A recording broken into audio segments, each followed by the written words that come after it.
Mayam Amazing Bible Prophecy Minister Taban Oxary. Masay la Kochariba topic ase Mamang the Nainakraba topic the two Covenant Shogi Warepnaba Ani Adu Maramdani Kona Mamang the old Covenant Maram the Nainakre Masina new Covenant Asigi Maramda Ekoi Pazana Ninasi Haribu Covenant ase Bapta Tabana Maramoidana Ekoina Shogi Maramda Aduga Mahaki Logi Maramda Samamna Kyamaram Tole aduna akhoi punsida su fattaba kyamaram lamjinge basi fazana bap ta bai se akhoi yamna maru oi sinawsing hauzik ahanbada akhoi isorda sangdase mangondagi borni niminase sargada leiba ipa isor na poininga litana thagatsari masigi asigumba yai faraba pungpham asida ipa na hana tanja pibiduna naki Anouba Warepnaba haiba se karino Habasiki Maram the Queen and Nagadori, Popsilver Nisu, Pataki Kiderba Papini, Popsilver Nagis Lena Sopu, and an Ambokodemonak, and Magimatun or Henbu, Naki Bible na Haiba Dugi Matuina, Nahana Taniba, Apama Dugi Matuina Padana Tapungaman view by shore, Naki what is Elizabangaman view, Duga, Tari Bumipun Kudimushu, Basigi and Obakabina, I say Carino, have some Masipatana Bab Tadana. Akhoi fazana panaki asumba Bible haiba tu khaktegi matung in satuna lepsaba ngamba nupa nupi haibdu ohenbiu hobudegi loi pabuna na chingbiu Prabhu Yesu Christagi minda kuramjare amen akhoi mamangda ariba Warepnaba haibse karino haibegi maramda akhoi fazana nainakhare sinawsing aina madugi maramda amuhana laroi Old Testament akhoi Bible Old Testament gi Bible sing ase akhoi Ariba Warepnabani aduna Ariba Warepnaba loikrabani Old Testament loikre haiba Testament loikre haiba masi aranbani masi nate masi sinawsa aduga ina mamang usai kare aduga Old Covenant haibasida mayamna khanaribse Ariba Warepnaba sida khanarije 10 commandment asini aduna Ariba Warepnaba loikrabani isogi yathang tara ase loikre hai madu loibra loidabra haibdo akhoi ngasi Bible gi Anouba Covenant asidagi akhoi amu yengminasi Ahmad akhoi paminase Jeremiah 31 gi 31 dagi na 33 da asumna hai yengu behold the days come haidapun mitolaya said the Lord mapu ibungona hai that I will make a new covenant with the house of Israel and with the house of Judah gi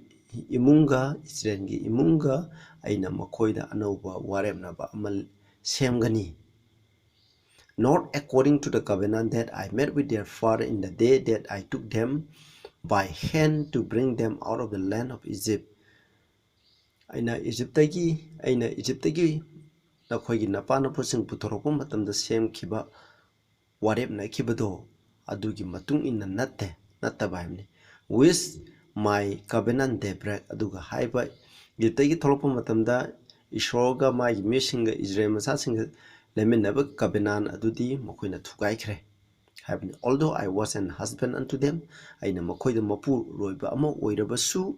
makoina madu thugaikre said the Lord Shona haidi mapu roiba akoina nupa nupigi marakta leiba akoina luhongma matamda lauriba bose akoi covenant mase aina nupi nangbu thadoi nupa nangna nupi busu thadoi akoini adum nungsinana leigini havni aduna Israel haise akoigi ipuroibani aduga sorry shore habsina akoigi ipuroibani Israel habsina maki nupi oiramani adubu makoina kaidoba shore sengba shore sebo katangbu khurungadibna makoina sanau khurame shore khurambagi mota sanau khurame aduna covenant adu makoina num thugai sakre haibani verse 32 yenge but adubu this shall be the covenant that I will make with the house of Israel after those days haidiba adugi matamda aina Israel gi imunga semgadaba Warepnaba adu masini hai said the Lord mapu ibungana hai I will put my law in their inward parts munatabi sinawsing aina aiki wanda thangase haibadi 10 commandment sida palibse wanda thangase aina makhoi haksangi nungi partsing da masi isanbigini hamni akoi haksangi akoi nungi partsing igini and write it in their hearts ꯃꯈꯣꯏꯒꯤ ꯊꯃꯣꯏꯗ ꯑꯩꯒꯤ ꯌꯥꯊꯪ ꯑꯁꯦ ꯋꯥꯌꯦꯟ ꯌꯥꯊꯪ ꯑꯁꯤ ꯏꯒꯅꯤ will be their God ꯑꯩꯅ ꯃꯈꯣꯏꯒꯤ ꯏꯁꯣꯔ ꯑꯣꯏꯒꯅꯤ they shall be my people ꯃꯁꯤꯅ ꯑꯩꯒꯤ ꯃꯤ ꯑꯣꯏꯒꯅꯤ ꯍꯥꯏꯕꯅꯤ ꯃꯁꯤꯗ ꯍꯥꯏꯔꯤꯕꯁꯤ ꯏꯆꯤꯟꯅꯥꯎꯁꯤꯡ ꯀꯔꯤꯅꯣ ꯑꯅꯧꯕ ꯀꯕꯦꯅꯥꯟ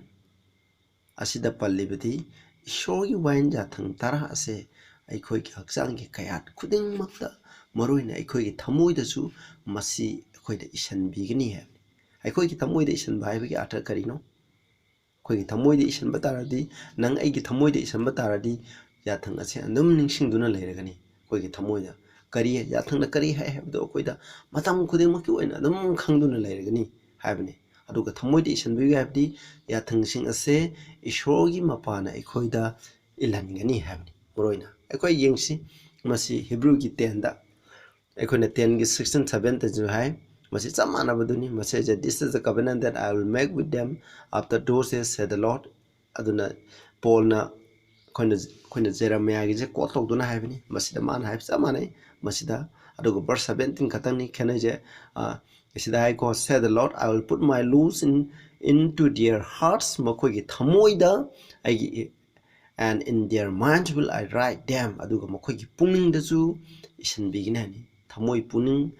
punnamakta isogi wayan dathang ase anobo waremnaba asigi matungna isona isanbigini hani and their sins and iniquities will I remember no more mokhoigi papsing mokhoigi ayol aransing aina ningsinglaroi hani haibadi isona kopiragani maramdi isogi ain adu wayan dathang adu akhoi thamoida lere madugi matungna isona pibiba thaujangi matungna akhoi ille aduna maram oidana akhoi haukraba pa makhaiju isona loina kopirani amuk hanna ningsinglaroi haibani mase akhoi Ezekiel 33 ga yawba paribdo akhoi pap toromba tarasu akhoi pap to thadoga akhoi lakpa matamda kedoba aigi pap ta siroi haibani ai dharma sembo oirani kanagum dharma semba mina mana dharma sembo oiram tarju mana pap to gum matamda pap toroga masiba tardi pap adu mak sigini haibani sona haibani adu sida palebdi pap ningsingaro haibdi mukhoina pap tawdabigini koyengsi amuk why is the new covenant better anobu waremna basina adibu waremna bdegi hena pharibagi maram karino habse akoina semse karigidama isona amuk aribu waremna ba gi mohuta anobu waremna bana ana aikhoiga Israel masa singa semba pamise karigino ado kanaw mission hai sinapsa aichda kaigum tang hajege anobo waremnaba habse man have anobo waremnaba se aikoi Christian aikhoiga sembani hai anibu warebna Israel masa singa sembani hai ado Bible da ide aribu waremnaba su Israel masa singa sembani aruga anobo waremnaba su akoina hoji pakraba Hebrew sida muna yengbi mina pai chinna hai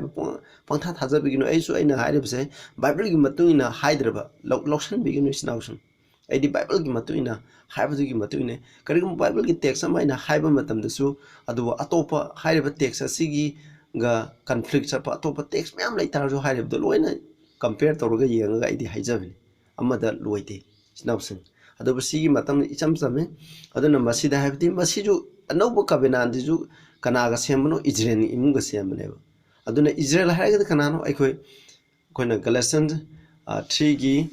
22 warangmani aina ningsingi aikoi Abraham gi dara oi taragadi aikoi Krista da thaja tari aikoi Abraham gi dara aikoi spiritual Israel oire maduni kaubigan wishin afsa masini hairibse aduna anobo waremna basi aikoi gi damak sembani ado aribo waremna ba fail oikibagi akoina anobo waremna basi sembani maramdi aikoina hore makha yengminase 9 gi 15 da hai and for this cause he is the mediator of the New Testament maram asigi da haibse 4 haibdi mamang da yam ikhre 9 gi verse 1 day 14 bogi maram da yam ikhre adu aina pararoi adu maram for this cause maram asigi da he is the mediator of a New Testament haibdi covenant aduna mahana Kristana aikoigi anobo waremnaba asigi mediator wanomba mi adu oire that by means of that asiba siba asigi mapana Kristana aikoigi damak sibiba asigi mapana for the redemption of the transgression they were under the first testament the old covenant anbo waremnaba gi makhada laikhraba pa khudingma do maduda conveningai gi damak Kristana Anouba Testament gi mediator oire habni they which are called Shona Kando Kraba Kobi Krabasindo might receive the promise of eternal inheritance lomba naidaba sakthung ado adugi wasak ado phangningai gi damayamni habdi sakthung ade khoida arang khubum ado phangningai gi dama Kristana Anouba waremnaba sigi mediator oire habni ekhoina amuk Hebrew 8 ki 6 to 9 da khoi mu ying na si sida jai but now had he obtained a more excellent ministry hadi Kristana hena phaba hana tarumba adudagi hena phaba ministry ama phange by how much also he is the mediator of a better covenant aduga Kristana hena phaba waremnaba amagi mahang mediator oire which was established upon better promises aduga haideba Anouba waremnaba asidi yamna phaba wasak singda masi sembani hai aribu waremnabadi aribu waremnabadi dudagi hena phaba Anouba waremnabase hena phaba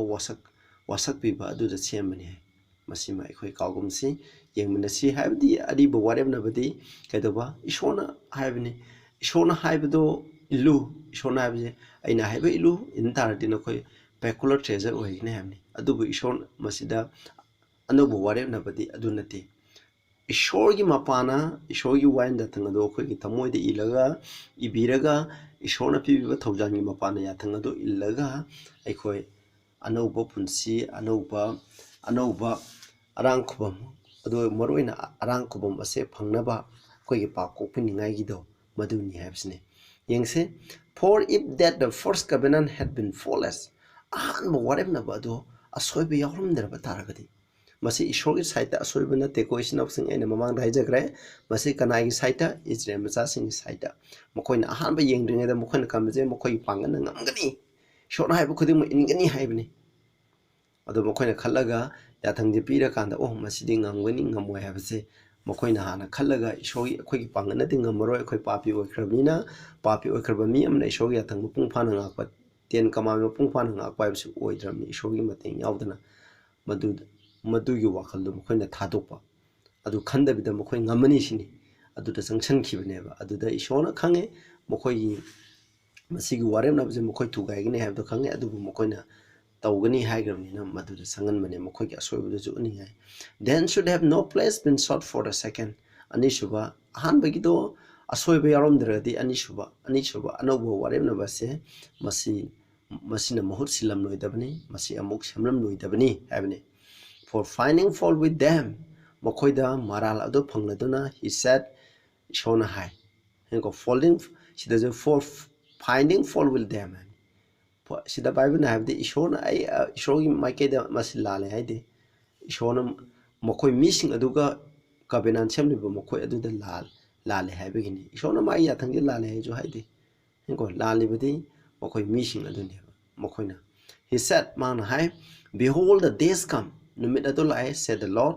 shona hai I will make a new covenant with the house of Israel with the house of Judah masida Anouba waremnaba kanaga semeba Judagi imung aduga Israel gi imunga masi sembani ham henko Judah Israel okogi imunga sembani habse ekhuna kaubune Israel habse laiba ani thona khaidokhrabni Solomon gi matungda Israel laiba ho Judah laiba ama aduba haiba 12 tribe Israel Judah haragana 12 tribe punama pu khangne ado masiga sembani hamni aikhoju Christa da thajab tari 12 tribe ke manung changeni snausang thawai koina verse 9 da not according to that covenant that I made with their father I handalaroye wasing sagi du chamane aduna aina Egypt gi mukh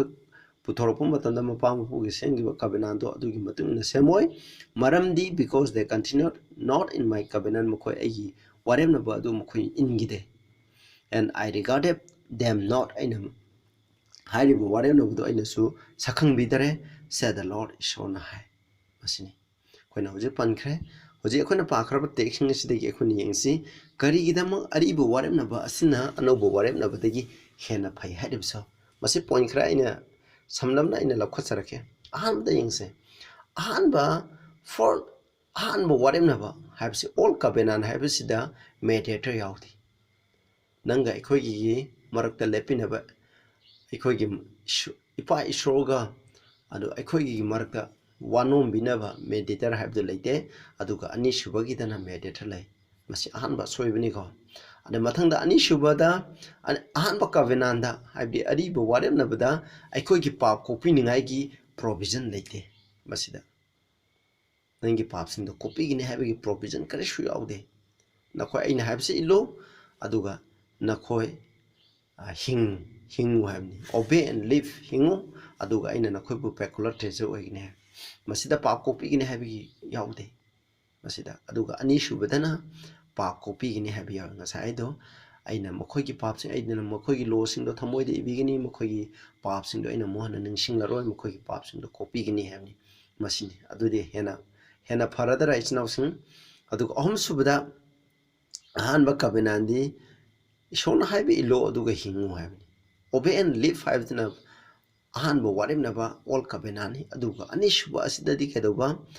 ꯁꯤꯗꯗꯤ upon the grace of God ꯏꯁꯣꯔꯒꯤ ꯊꯧꯖꯥꯟꯗ ꯌꯨꯝꯐꯝ ꯑꯣꯏꯔꯒ ꯁꯦꯝꯕꯅꯦꯕ ꯏꯁꯣꯔꯒꯤ ꯊꯧꯖꯥꯟꯒꯤ ꯃꯄꯥꯅ ꯑꯩꯅ ꯅꯈꯣꯏꯗ ꯄꯤꯕꯤꯕ ꯊꯧꯖꯥꯟꯒꯤ ꯃꯄꯥꯅ ꯑꯩꯅ ꯅꯈꯣꯏꯗ ꯄꯤꯕꯤꯕ ꯊꯧꯖꯥꯟꯒꯤ ꯃꯄꯥꯅ ꯑꯩꯅ ꯅꯈꯣꯏꯒꯤ ꯊꯃꯣꯏꯗ ꯅꯈꯣꯏꯒꯤ ꯄꯨꯛꯅꯤꯡꯗ ꯑꯩꯒꯤ ꯂꯣꯁꯤꯡ ꯑꯁꯦ ꯏꯁꯤꯟꯕꯤꯔꯒ ꯅꯈꯣꯏꯅ ꯑꯩꯉꯣꯟꯗꯒꯤ ꯄꯥꯡꯒꯜ ꯂꯧꯔꯒ ꯈ꯭ꯔꯤꯁꯇꯟꯗꯒꯤ ꯄꯥꯡꯒꯜ ꯂꯧꯔꯒ ꯃꯁꯤ ꯏꯜꯂꯨ ꯍꯥꯏꯕꯅꯤ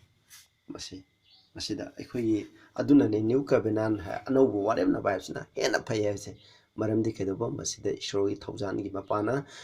ꯏꯁꯣꯔꯅ ꯑꯩꯈꯣꯏꯒꯤ ꯊꯃꯣꯏꯗ ꯊꯋꯥꯏ ꯑꯁꯦꯡꯕꯒꯤ ꯃꯄꯥꯅ ꯑꯩꯈꯣꯏꯒꯤ ꯏꯕꯤꯔꯒ ꯏꯟꯕꯗꯨꯅꯦꯕ ꯃꯔꯤꯁꯨꯕ ꯄꯣꯏꯟ ꯌꯦꯡꯁꯤꯀꯣ ꯃꯁꯤꯗ ꯑꯃꯨꯛ ꯍꯜꯂꯛꯀꯅꯤ ꯏꯟ ꯗ ꯐꯥꯔꯁ ꯀꯕꯦꯅꯥꯟ the law is not written in our hearts ꯑꯍꯥꯟꯕ ꯋꯥꯔꯦꯞꯅꯕꯗ ꯏꯁꯣꯔꯒꯤ ꯂꯣꯁꯦ ꯑꯩꯈꯣꯏꯒꯤ ꯊꯃꯣꯏꯗ ꯏꯗꯦꯕ ꯑꯗꯨꯒ ꯑꯅꯤꯁꯨꯕ ꯋꯥꯔꯦꯞꯅꯕꯗꯗꯤ ꯊꯋꯥꯏ ꯑꯁꯦꯡꯕꯒꯤ ꯃꯄꯥꯅ ꯏꯁꯣꯔꯒꯤ ꯂꯣ ꯑꯁꯦ ꯑꯩꯈꯣꯏꯒꯤ ꯊꯃꯣꯏꯒꯤ ꯇꯦꯕꯜꯗ ꯏꯌꯦꯕ ꯑꯩꯈꯣꯏ ꯑꯍꯥꯟꯕꯒꯤꯗꯨꯅ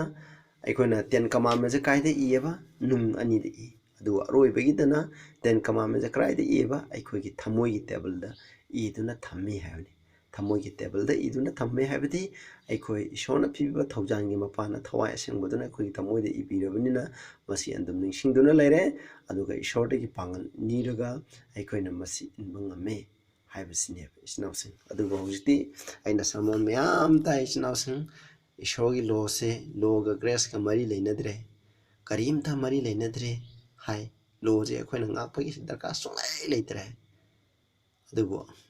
ꯅ꯭ꯌꯨ ꯀꯕꯦꯅꯥꯟꯁꯦ ꯐꯖꯅ ꯈꯪꯕ ꯇꯥꯔꯗꯤ ꯑꯩꯈꯣꯏꯅ ꯈꯪꯒꯅꯤ ꯅ꯭ꯌꯨ ꯀꯕꯦꯅꯥꯟꯗ ꯑꯩꯈꯣꯏ ꯂꯣ ꯉꯥꯛꯇꯕ ꯌꯥꯔꯦ ꯍꯥꯏꯅ ꯌꯥꯎꯗꯦ ꯅ꯭ꯌꯨ ꯀꯕꯦꯅꯥꯟꯅ ꯑꯩꯈꯣꯏꯗ ꯂꯣ ꯉꯥꯛꯍꯟꯕꯅꯤ ꯅ꯭ꯌꯨ ꯀꯕꯦꯅꯥꯟ ꯑꯁꯦ ꯀꯔꯝꯕ ꯃꯇꯝꯗ ꯊꯨꯡꯏ ꯑꯩꯈꯣꯏꯅ ꯈ꯭ꯔꯤꯁꯇꯕꯨ ꯀꯟꯕꯤꯕ ꯃꯄꯨꯅꯤ ꯂꯧꯁꯤꯜꯂꯀꯥꯟꯗ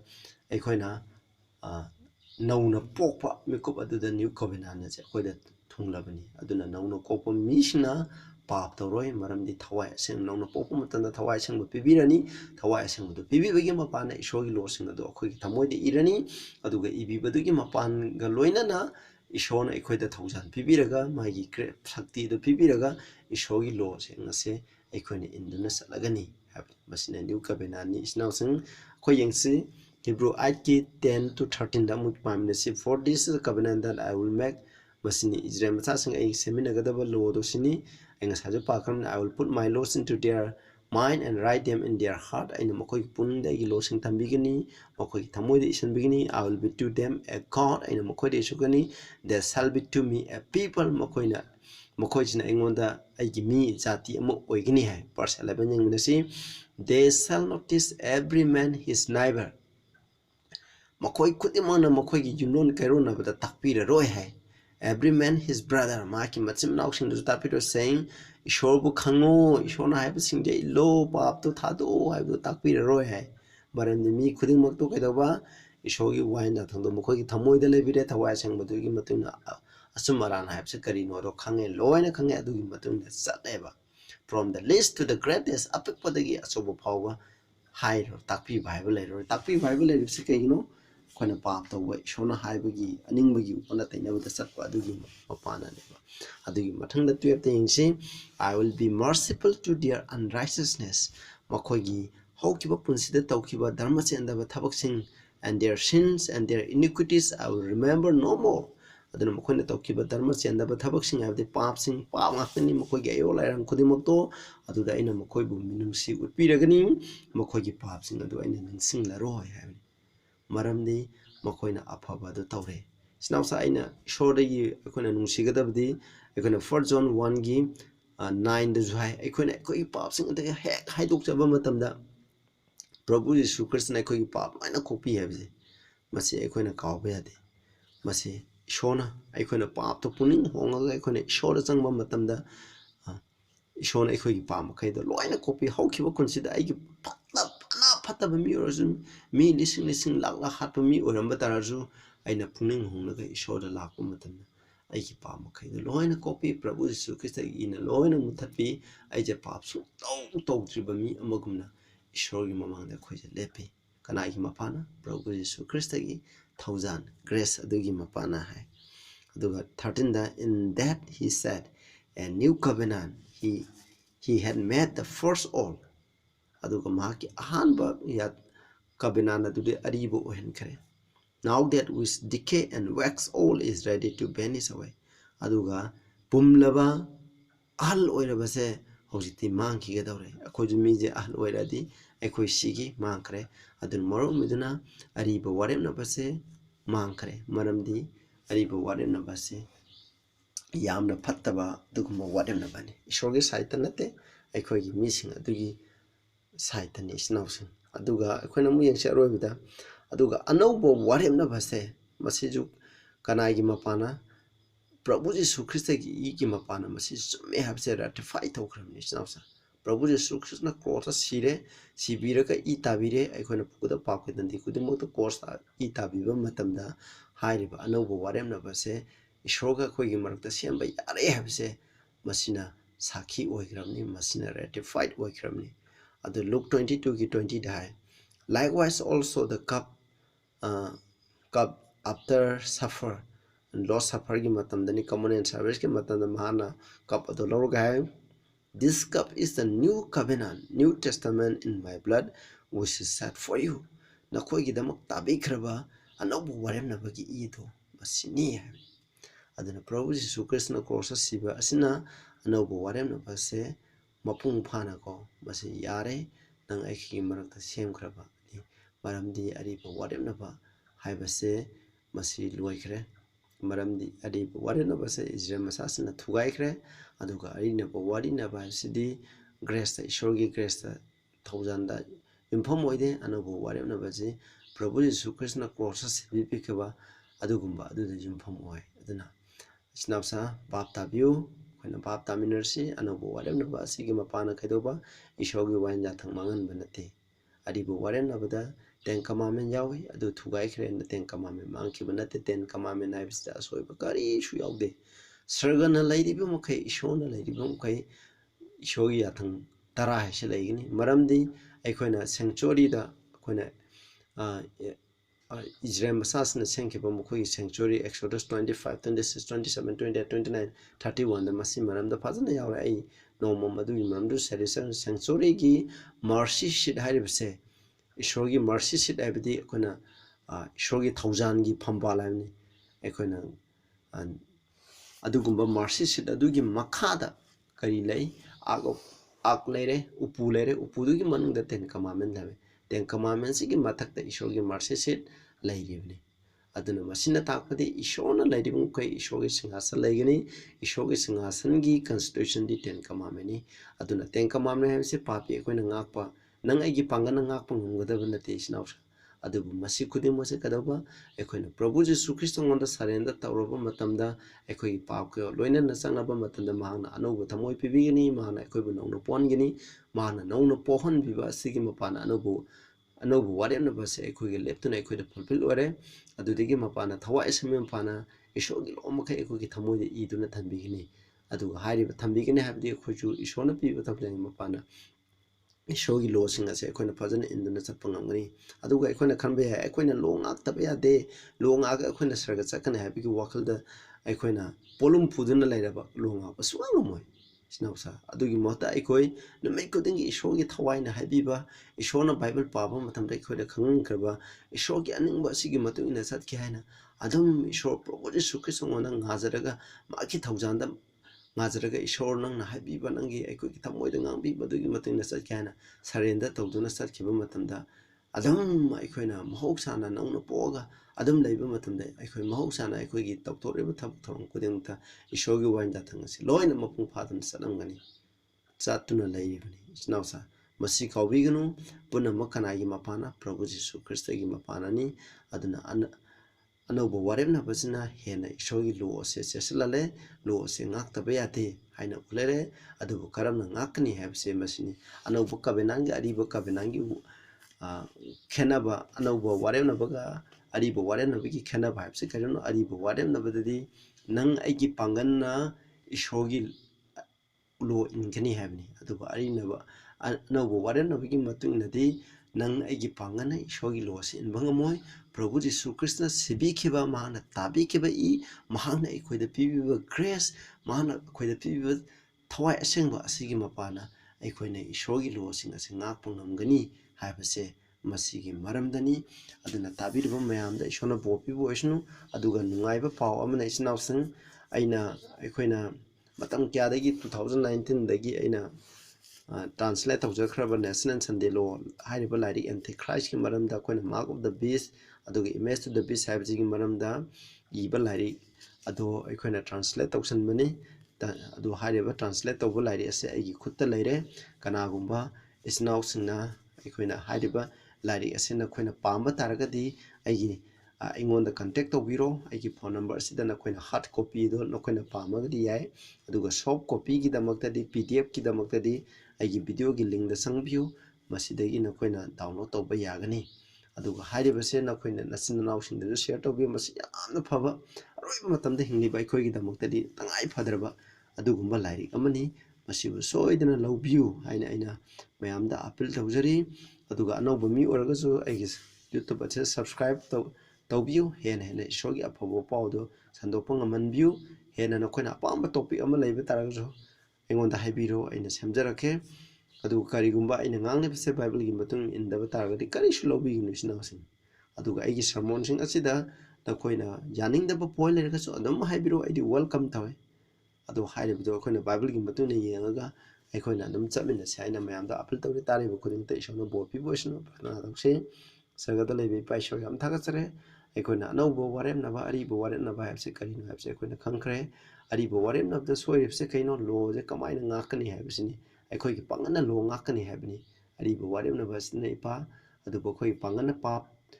ta takhraba aikoina aikoigi pangana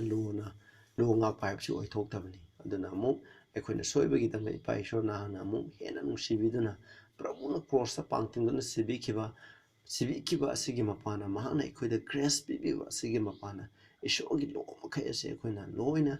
ngakpa ngami kristagi mapani loina aikoina logi ase ngaktuna induna satpa ngami habse nana anouba warepnaba asigi matungna sembiribani